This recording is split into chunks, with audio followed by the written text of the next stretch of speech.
Hello and welcome to Into the Woods with Holly Wharton. This podcast is all about our journey into the woods of ourselves, getting to know who we are, where we are, and where we're going in life so that we can create the life that we want to live. It's about deepening your connection with yourself, taking inspired action, and really trusting yourself and your intuition. It's also about mindset. Our beliefs are such an important part of this journey. And there are so many ways for us to change our mindset so that we can more easily live a life of expansive joy. This podcast is also about going literally into the woods and spending time in nature, and how that can help us on our own personal journey of self-knowledge. Thank you so much for joining us today. Now let's get into this week's episode. Hello, adventurers, and welcome to the Into the Woods podcast, episode 442. This is your host, Holly Wharton, and I'm back with another exciting guest. Today, I'm talking with Cara Wilde, who has been a guest on the show many, many times. She's back to talk about connection to the land. Cara is one of the people I feel is most connected to the land where she lives. She spends a lot of time visiting and working with local stone circles, and she's an avid hiker, trail runner, and wild swimmer. Now, I've been wanting to have this conversation with her for a while and to share it with you. I feel really connected to the land where I live, and I also feel connected to other places like Avebury, which I feel called to visit time and time again. And I've always wondered why. I hope you find this episode interesting and useful, and I hope it inspires you to feel more connected to the land where you live. I also hope it inspires you to answer the calls that other lands are sending you, calling you to visit. So who is Cara Wilde? Cara is a mystic, shaman, and healer whose business, Wild Bliss, focuses on creating a more sacred planet one person at a time. Cara supports professional women who want to remember who they truly are, why they are here, and want to express that as a body of work in the world. Cara left her counseling and more mainstream work behind her when she couldn't use her psychic abilities or work with guides and began to feel as though she was working blind. She set up her own business as an EFT practitioner, started to use her channeling and intuitive abilities, and felt like she'd got the team on board and helped her clients in making more significant and longer-lasting changes in their lives. As part of her work, Cara channels a collective called the Ancients and offers practical guidance and support specific to the needs and concerns of those of us who are deeply sensitive and passionate about creating real change in the world. Cara passionately believes that those of us considered misfits are truly here to create a new way in the world and are part of the divine's blueprint for a heaven on earth. Cara lives in Cornwall, surrounded by the ocean and stone circles. When she isn't working, you can find her running the trails or curled up under a heavy blanket with a good book. So, what are you going to learn in this week's episode? We talk about what it means to feel connected to the land. We discuss why we sometimes feel called to visit certain places or even move there. We talk about how to follow the subtle signs we may feel to connect with the land, how we can connect with the land where we live, and how we can build a better relationship with the land where we live. I really hope you enjoy this episode and that it inspires you to new adventures. Hello, Cara. How are you? Hi, Holly. I'm good. How are you doing? Good. Looking forward to our conversation today. Yeah, me too. So why don't you start out by telling us a little bit about who you are and what you do? I'm a channel and energy reader. So I translate energy in various ways, and I help business owners who are wanting to get their life's work out there and feel like they've got a dangerous idea to share. So they can feel a bit daunted, a bit overwhelmed, like they're breaking the status quo, fear of persecution and isolation. So we work together to help them feel secure on the inside so that they can offer their message. And they're really interested in creating a better world and creating more love and harmony in the world. I like that. So where are you from originally and where do you live now? I was originally raised in Doncaster in the north of England, and right now I live in Cornwall, which is one of the most southern western parts of England. So I moved quite a long way from where I've been brought up. Well, as far as you can move within the UK. Yeah, that's a big move.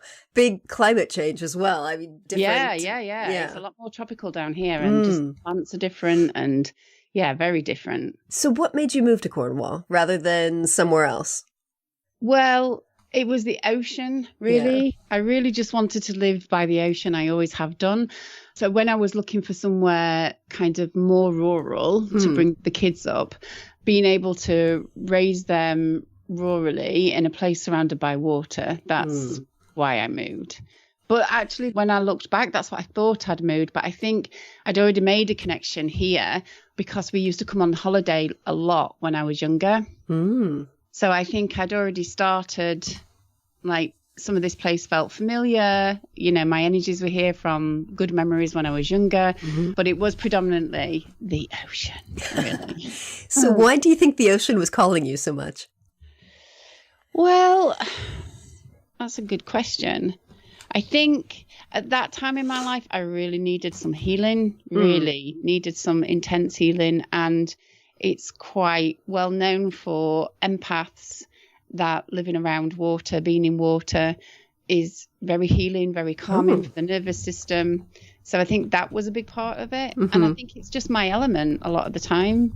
When I was in Doncaster, when I was younger, we used to go to the coast quite a lot, and it was freezing in the North Sea, but I was the only one that would get in. Oh.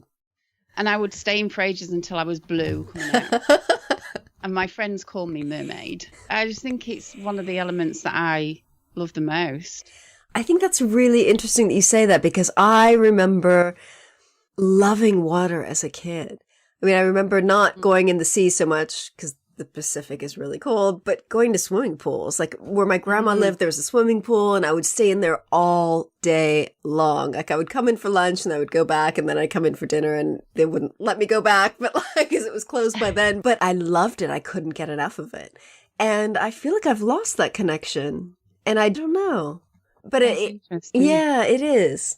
I mean, I just enjoyed it so much. And I feel like I've been much more of a land and woodland person as an adult opposed to sea. However, I lived for 7 years on the coast in Mexico, and I lived right on the sea. So I guess I have been connected to it at some times. It's really interesting to look at like what you liked as a child and what you're called to as an adult. Yeah, and I had a hedge witch friend years ago who used to laugh at us when we went out because she was kind of, why are you so bothered about the sea? And yet a sea witch friend of mine completely got it. He completely understood why I was so connected to that. But she was really connected to the land. That was her element. That's what she felt the strongest connection to. And whenever we went out on walks, what she just noticed, I never really paid any attention, but she noticed that when we stopped, she would have to reach down and touch the land, and I would have to reach out and touch water. Oh. If I'm out walking and being present with the land, then I do touch water if there's a rat. I can't not. It's like an automatic thing. So I think we have got an element that we're more in right relationship with, maybe, or it's got a message for us, or I don't know, but just one that feels more at home and more comfortable for some reason. Like fire and that element are just, we kind of get on from a distance. You know, it's not my element. Yeah, that's interesting. I always used to be kind of afraid of fire, and whenever, like in my Druid studies, we would go through the different elements and work with different ones. I was always like not really into fire, but I've worked with it more this year, and I find myself really liking it, but I don't feel myself called to it. Like when I work with it, I enjoy it, but it's not something that calls me. Yeah, I think mine is just like basically fear of it. I mean, we don't live in a way that we have a natural affinity with the elements. We have to work at it, don't we? Yeah. You know, I've got friends that have always lived fairly rurally, and so they've always had wood fires and made their own fires, and it's just a way of, it's just the same as putting the kettle on for them. But my upbringing was very different, you know, very towny and tarmac. So I've got to rebuild a relationship with that element and get over the fact that it feels alien to me when it's really not. So I think there's that bit of it that gets in the way, and then whether you have a natural affinity to it afterwards. Yeah, I think that makes sense. And I think that makes sense to why I love having a fire when I go camping. Like, I think that's like the one place where it's kind of normal, you know, like a normal part of life when you're camping to have a fire. And it's just, I really enjoy that. Yeah. I remember going to like forest school with the kids, and we were learning how to light your own fire and do it safely in the woods. And it just felt the most nourishing, natural thing to do. Yeah. But it's not how I live my life on a daily basis. So I imagine I probably have a similar experience to you, Holly. So what places do you feel connected to? Well, I think wherever I've been, I kind of feel like I've got a connection with the land if I've had a kind of experience with it. So I certainly feel connected down here, not so much in the north, but that's because I haven't taken the time to go out on the land in the north. That's not how I was that raised. makes sense. I just didn't do that. But I feel a connection to Snowdon because I had a really emotional experience with the land when I went to do a run there. So predominantly Cornwall, but that's because that's where I spend most of it. And the moors, the moors and the ocean. And what do you think calls you to the moors? I was fascinated when I first moved down here. Their untamedness. Yeah, wild. And, especially Bodmin Moor. So especially the one where it's a bit north of where I live now, but that one broke me in. It's like, I often joke that I moved down, all I knew was tarmac in parks, really. And then we were living on the edge of Bodmin Moor. And it was just fascinating and terrifying at the same time. It is their wildness, their quietness. And I mean, there's wild ponies and wild horses on there. It's a really fascinating place. And I think another thing about the moors is that when you get into the middle of them, you can look all around and see no sign of civilization, just wild nature. Oh, Dartmoor is stunning for that. When I've been on walks on Dartmoor, I got to the place and you can look and you can see where Cornwall starts and you can see the change in the weather. Like you can see it's probably raining in Cornwall. And then you can see the ocean that's around Plymouth, which is a completely different place. And so, yeah, you just on Dartmoor, I've had the experience of being able to see into the next county and barely see any houses, anything urban. I think it's just really good for the mental health of just disconnecting from everything that plugs you into telling you that life is busy and chaotic. And like when you're in nature to that extent and on the wild moors, it's just like you're in Earth's rhythm, which is a completely different experience. Absolutely. Absolutely. So would you say that you feel connected to the land where you live? Yeah, definitely. And I think that's just experience and noticing the difference. Just the experience of living here and being out on the moors and getting to know it quite a lot. I feel really connected here to the point where I can get a hit and know when it's the perfect time to go for a swim. There's a book called, I think it's Wild Signs. I think so. Yeah, that sounds familiar. It feels like an intuitive hit, and it is. And it's also, this book explains it really clearly about what we notice and an unconscious level that makes us realize that there's things going off in nature. So for me, when I get the hit, when it's time to go for a perfect swim, especially in summer, there'll be subtle changes in the smells and the temperature. And I only live literally down the road from the ocean. So that fascinates me. There is subtle differences that my body and my senses pick up that make me know, now's a good time to go for a swim. And I think I love that way of being connected to the earth. And how long do you think it took you to kind of settle into the area and make that connection so that you could feel those subtle changes? Not that long, to be honest. But I think when we first moved to Cornwall, I spent a lot of time going out and sitting and meditating on the cliff. So I did spend a lot of time. So in terms of weeks and months, it wasn't long, but in terms of hours, I probably put the hours in. But I think it depends. I think you could do it quite quickly if you just present and pay attention. The earth and nature is my quickest way into awe and wonder. The states of awe and wonder. And I know how important they are for building up resilience. So any opportunity that I get to be in awe, whether it is from something that my kids have done or moved from something that a stranger's done in a supermarket, or more easily when it's like the sunset or double rainbow or something, or just seeing the ocean when I'm driving to do the shopping, I take time to just be in that state of awe and wonder and let my body feel it and let it really build inside my awareness, because I know that helps me be resilient in the harder times. That's really interesting. I've never thought about this concept. How did you become aware of this concept that awe and wonder build up resilience? I'll dig it out as well, but there is another book called Resilience. Oh, okay. And it's part of, I don't know if it's part of the movement of positive psychology, but that's how I came across it. And it's like, we think resilience is about having grit and determination, and that is part of it. But the more that we have memories of anything like awe, wonder, connection, trust, anything like that, the more that we have visceral memories of that, the easier it is for us to navigate harder times, because we've got a trust in something else existing. Trust in like awe and wonder helps you connect to something that's larger than you. Yeah.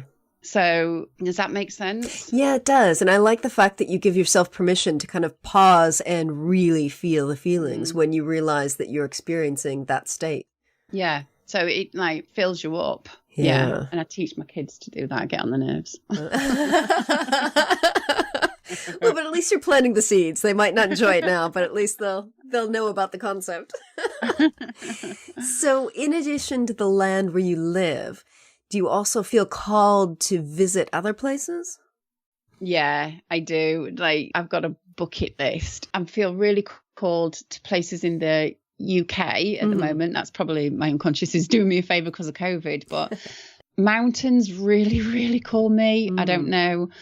Mountains, and also like, so Lake District. And when I've been to Scotland, that is incredible. I tend to get called to places that are vast open spaces like that. Yeah. Yeah, I really love that expansive feeling that I get when I'm in vast open spaces. It just, I don't know, I just feel like it just opens me up and just, yeah. You can open your wings up. Yeah. Well, there's less noise as well, like psychic noise. And I think if you're sensitive to energy, or you're an empath, your energy is kind of constantly bumping up against other people's because of how we live. Yeah. So I think there's no expectations from nature, is that you can just And I think it's just a great way to relax and relieve stress, which I think has been a big issue for people in the last couple of years. Not that we didn't have it before, but I think it's kind of ramped up. Yeah. You just look at the increase in wild swimming, and the group that I go swimming with, that's what they do it for. So like yesterday I was in my head and feeling like not necessarily really stressed, but full of my to-do list and blah, blah, blah, blah, blah. And I went for a swim, and I just went in for 20 minutes because it's freezing. Yeah. But within a couple of minutes of being in, it was just like, what are you worried about? Yeah. There's all the time in the world. It like connects us to more of our natural state, I think. Yeah. And definitely if I'm overwhelmed or feeling stressed, like if I'm overwhelmed and feeling disconnected from myself, then I quite often go for a hike on the moors, and that helps me connect to myself more easily. I think it's interesting that you have a lot of different ways of connecting with the land, like you do, or the area. So you do the sea swimming, you're a runner, you like hiking, you visit the stone circles. Like, you don't have just one thing that you do. You have various different ways of connecting. Yeah. Well, that's because the land is so generous with that where I live. Yeah, for sure. Like walking on the moors helps me feel like deeply connected, I think, and nourished, whereas swimming in the ocean helps me feel free, you know? So, yeah. Yeah, so they give you different things. Yeah, they can do. Yeah. I'm just lucky where I live. But I think a lot of people have or may have those things. Obviously, if you live in a giant city, probably not so much. But if we go looking, I think we might be surprised at what there is. You know, I recently started following, I don't live by the coast, but I recently started following this woman who's a runner in my area, and she posts lots of nice pictures of trails, but she's also a swimmer. And apparently there's this giant pond or small lake or something within like 10 or 15 minutes from my house where people go swimming. And I had no idea that existed. So it's really interesting to know that there are a lot of opportunities for wild swimming and other things that we might not be aware of. Yeah, for sure. And I think if I went back and lived in Doncaster now, having had the experiences down in Cornwall, I would be actively looking for what is available in Doncaster, because there will be some things. I mean, we're not far from the peak, so yeah, there's loads there, but just there will be something. Absolutely. So why do you think we feel called sometimes to visit certain places or even to move there? Sometimes I think that the land does have a message. Sometimes if you feel like you need to move there, it probably is calling you to a different way of life, because I think I'm only just learning about this really, but does so much to shape the culture it does so much to shape the way that people live their lives. So I'm just starting to research how the land affects people's accents, the accents of the place, and how the land affects that. I'm just looking in this again and I think it's true, but just like how the animals have different accents depending on the land that they live. Like the moos in cows are supposed to be different. Yeah, and it affects the economy, and the land plays a big part in creating the society that lives in it. And I think if we listen to it, then the land's got a lot to offer on how we best live as like a small community. So I think there is that aspect that if you feel called to move, you probably feeling the pull to change your life in some way. That definitely happened to me when I moved down here. That makes sense. Completely different way of living. Yeah. That makes sense. And I think it's really interesting what you say about maybe the land having a message for you. So what kinds of messages can the land give us? Well, I think from the kind of practical to the more esoteric, perhaps. From an esoteric point of view, I've had examples of going to really ancient woodlands and ancient places down here and just feeling it connecting to a part of my energy grid and energy system that I didn't even know existed. And it feels like it's connected to me and awakened something in me that I have got no conscious awareness of yet, but I could definitely feel it. I think a bit like what we were saying before, that when you're in untamed nature, especially if you spend time going there, like, even if it's like for you, you go back over and over again to Avebury whenever you can. There's a place that you go, there's a place that you go. And I think if you have that kind of connection, then you're picking up subtle messages all the time, just like a different way of being in the world, like untame yourself. I don't know if I'm making any sense. I think that's why we get called. Yeah, you are. And it's funny because you mentioned Avebury, which I haven't been to in a while, and I really feel it calling me. And I never really understood that connection, and I never really understood why I felt so compelled to visit there. But I think it was something operating at the energetic level that I don't know what was going on, but it was just like this compulsion to just keep going back and going back. And I didn't really do anything specific when I went there. I just kind of walk around and walk the land and walk the trails and visit certain places. But it just called me over and over again. And I think listening to you, it reminds me that I process kinesthetically quite a lot of the time. So moving my body is a way that I figure things out, get ahas, get inspiration. And if I move my body around a town and a city, I'm really distracted by everything that's going on and by this or other people being in conversation.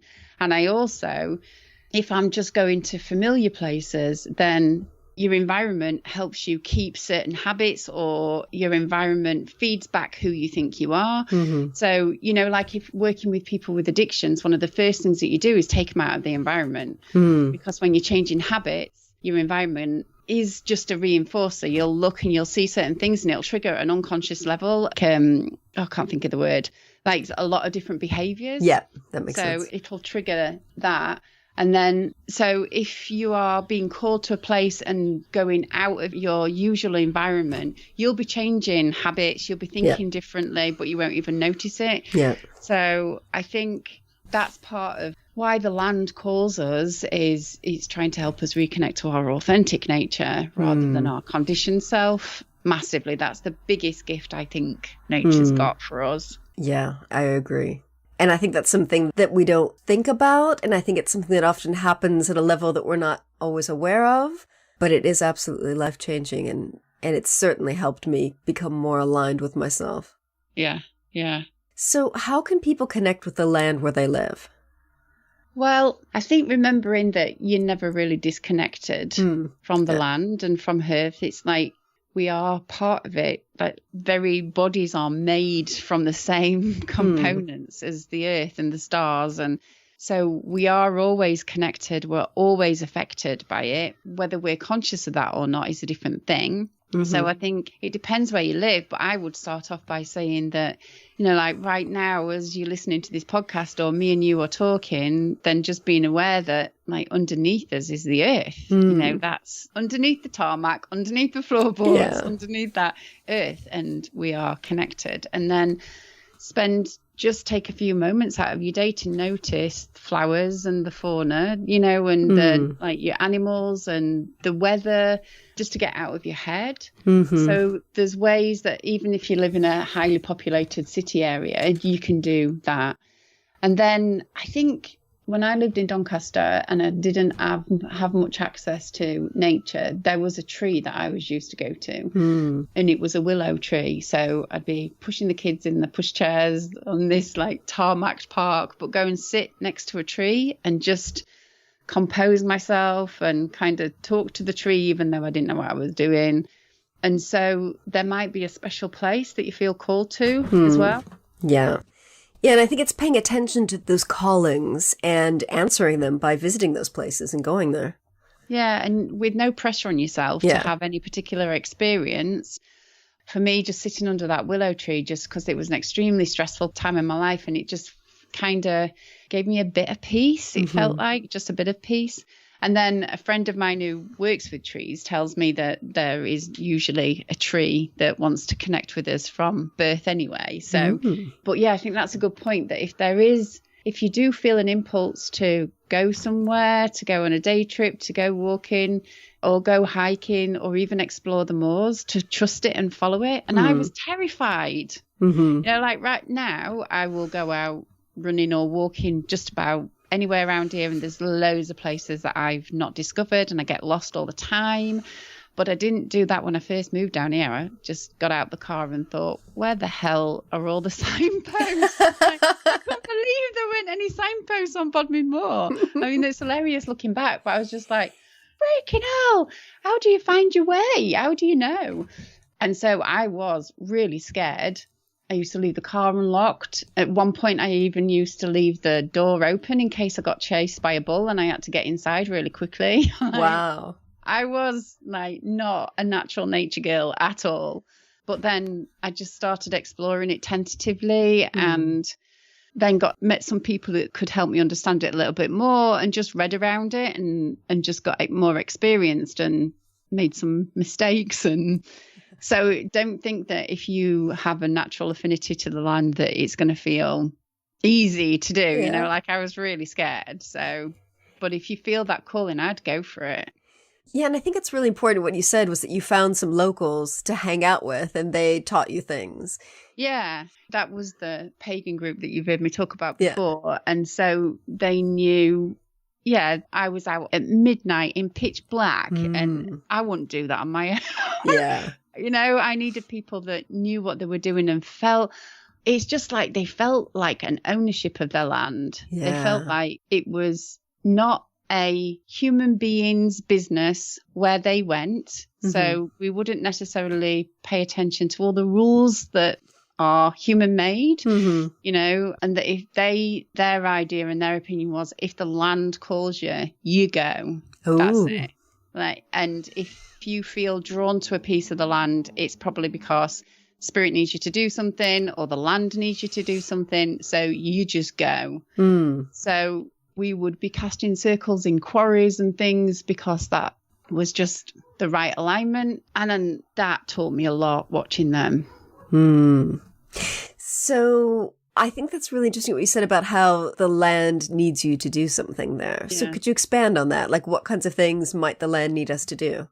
Well, it might need us to pick up rubbish. Yep. From that kind of practical point of view, the land can have messages for you, and so it might want you to work with clearing the water or clearing the energies of the water. I mean, I know I've got some friends that are tuned into the earth, and they started singing sacred songs to the water because that was the message that they heard. So this is getting a bit more shamanic now, I guess.